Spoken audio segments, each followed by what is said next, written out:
Good morning sir, મારું નામ શાહ મોહમ્મદ છે. મારું નામ શેલિયા જેત છે. અમે સોશિયલ સ્કૂલમાં હાઈ સેકન્ડરીમાં ભણીએ છીએ.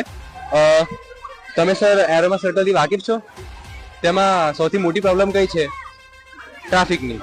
તો એને સોલ્વ કરતો અમારું વર્કિંગ મોડલ છે, જેમાં અમે અહેમદાબાદથી આબરોડ સુધી એક સળંગ રોડ રાખ્યો છે અને કોઈને પણ પાલનપુરથી અમદાવાદ જવા માટે આ સર્વિસ રોડ યુઝ કરી શકે છે.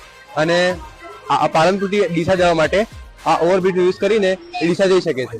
એવી જ રીતે પાલનપુરથી આબરોડ જવા માટે આ ઓવરબ્રિજનો યુઝ કરીને આવી રીતે આ બ્રિજના નીચેથી જઈ શકે છે. એવી રીતે વાત કરીએ આબરોડની, તો આબરોડથી પાલનપુર આવવા માટે સર્વિસ રોડનો યુઝ કરી શકે છે.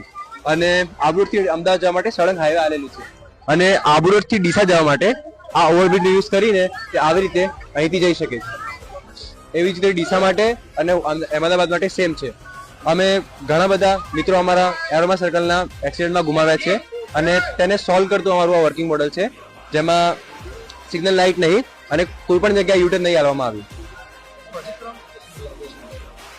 પ્રોજેક્ટ પૂરો કરવામાં લગભગ અમને 15-20 દિવસ લાગ્યા હતા.